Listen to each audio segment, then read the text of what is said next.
Voici la demeure de Dieu parmi les hommes. Au nom du Père, du Fils et du Saint-Esprit. Amen. Chers frères et sœurs, que la paix du Christ soit toujours avec vous. Nous sommes à la date du 24 décembre 2023. Nous célébrons le 4e dimanche du temps de l'Avent, année B. Et c'est le dernier dimanche de l'Avent 2023.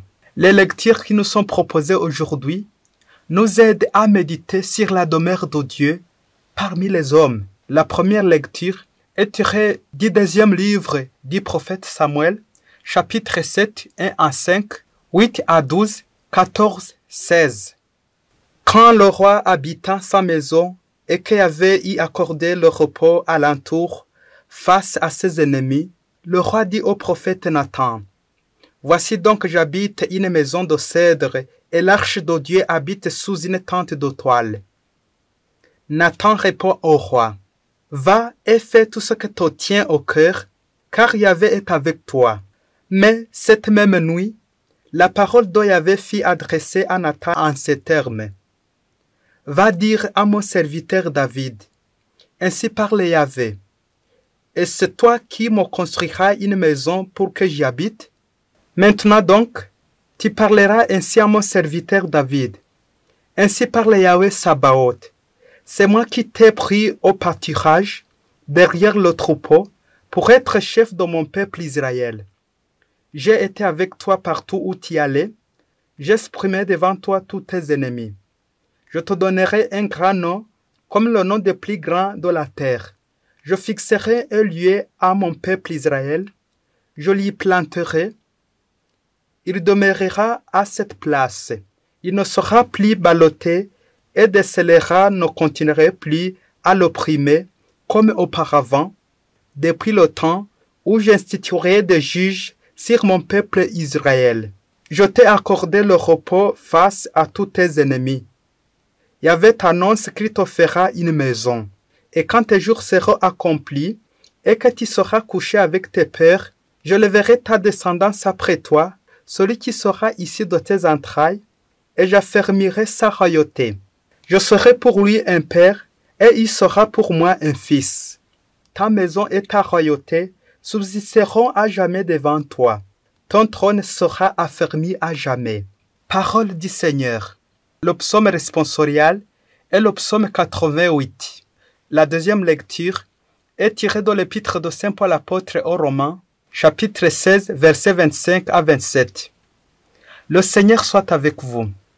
L'évangile de Jésus-Christ selon saint Luc, chapitre 1, versets 26 à 38.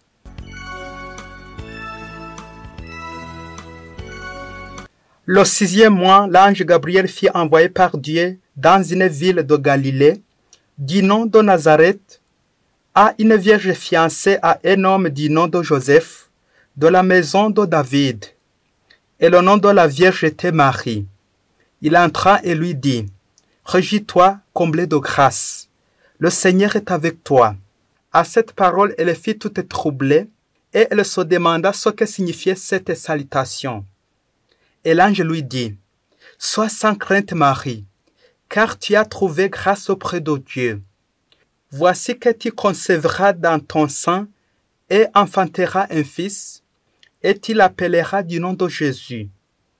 Il sera grand et sera appelé fils du Très-Haut. Le Seigneur Dieu lui donnera le trône de David son père. Il régnera sur la maison de Jacob pour les siècles, et son trône n'aura pas de fin. » Mais Marie dit à l'ange, « Comment cela sera-t-il, puisque je ne connais pas d'homme ?» L'ange lui répondit, « L'Esprit Saint viendra sur toi, et la puissance du Très-Haut te prendra sous ton ombre. C'est pourquoi l'être saint qui naîtra sera appelé fils de Dieu. Et voici qu'Élisabeth, ta parente, vient aussi de concevoir un fils dans sa vieillesse, et elle en est à son 6e mois, et qu'on l'appelait stérile, car rien n'est impossible à Dieu. » Marie dit alors, « Je suis la servante du Seigneur, qu'il m'advienne selon ta parole. » Et l'ange la quitta. Acclamons la parole de Dieu.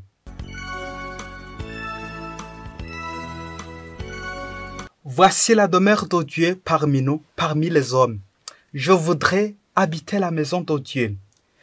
Les lectures de ce jour nous aident à méditer sur la maison de Dieu, la demeure de Dieu, qui va habiter la maison de Dieu, qui va construire la maison de Dieu. Pour bien comprendre comment habiter la maison de Dieu, prêtez une oreille attentive à cette histoire.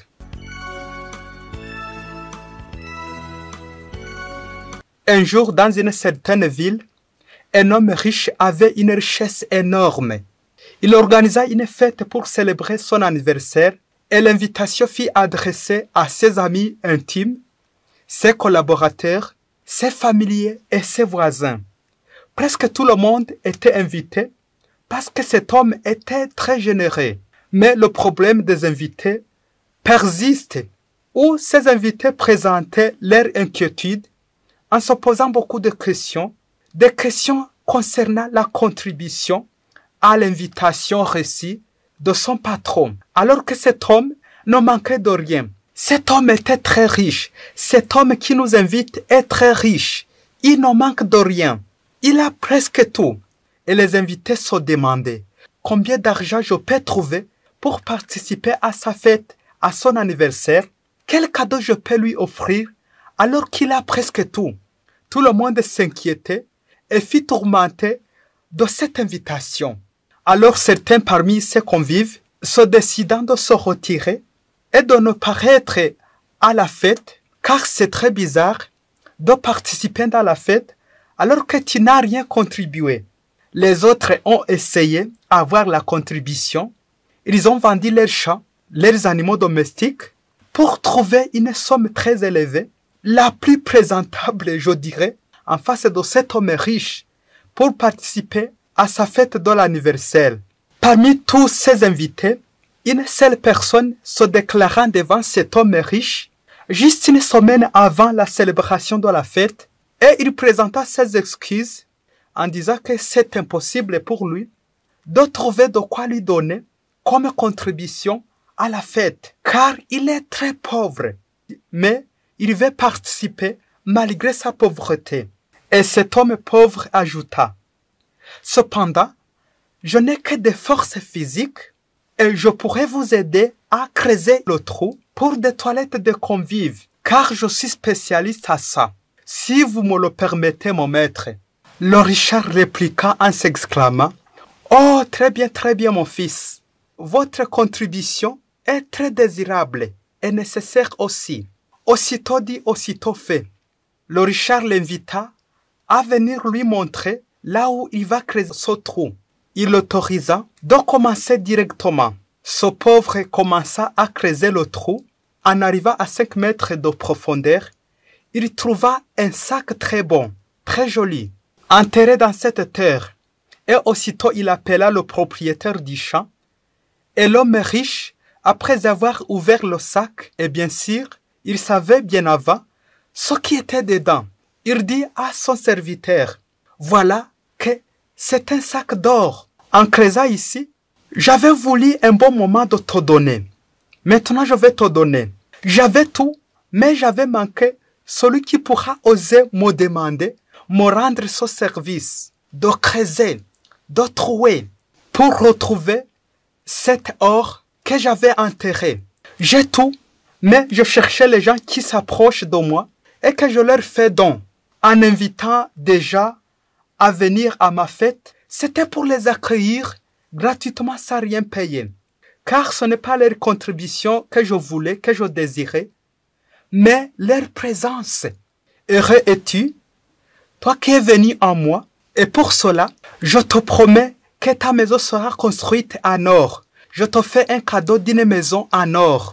Car j'ai tout, je voudrais à qui je vais donner.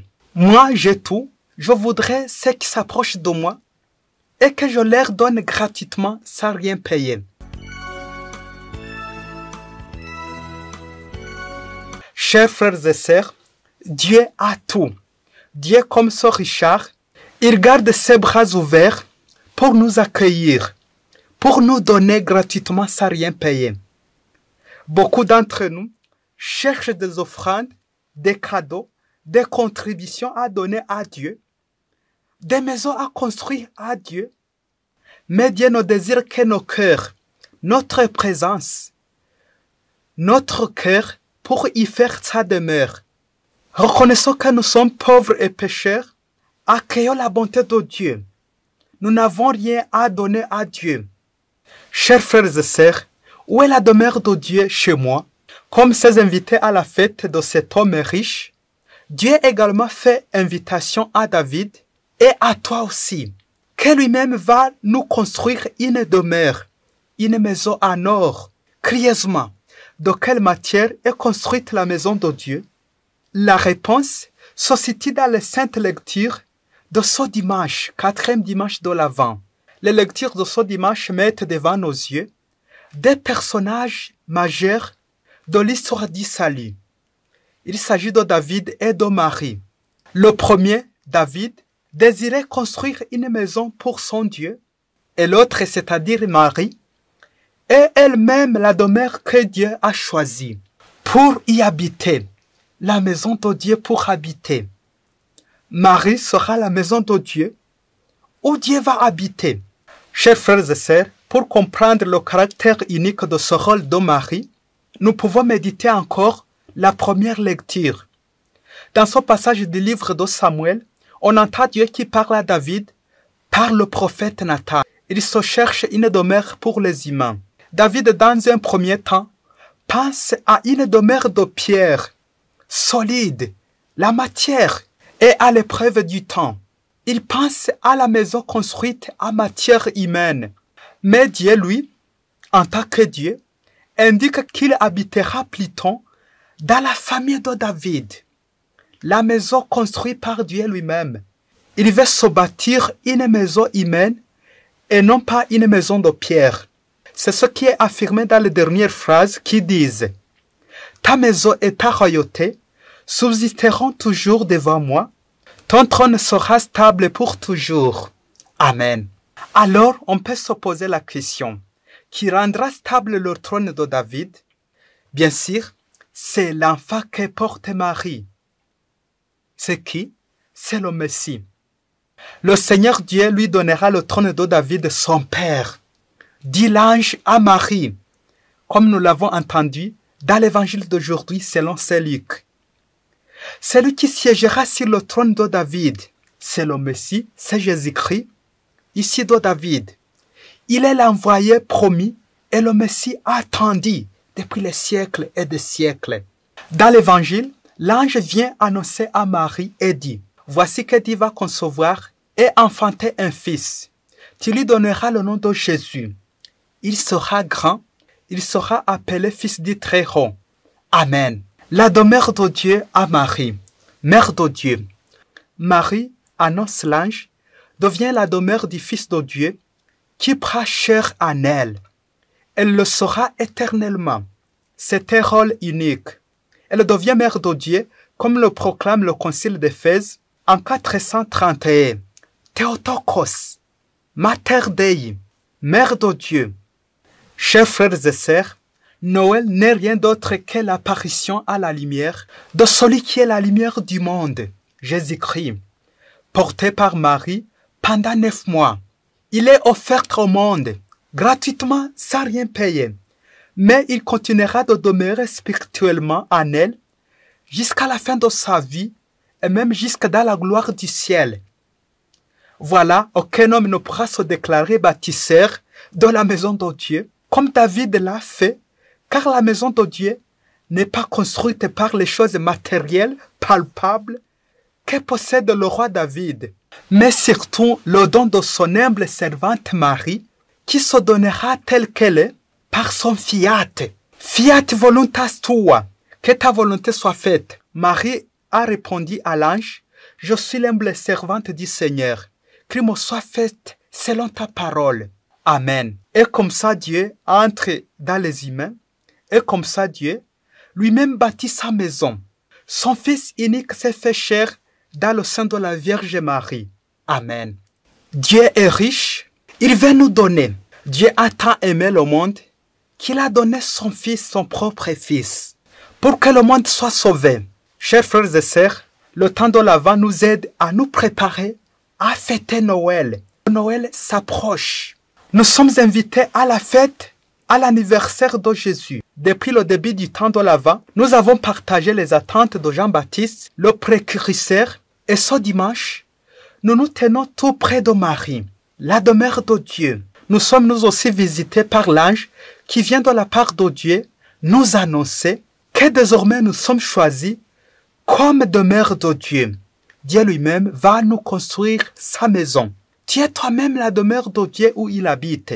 Tout simplement, il me faut présenter à Dieu mon cœur. Dieu veut seulement ma présence. Et que je lui dis, voici ton humble serviteur, voici ton humble servante.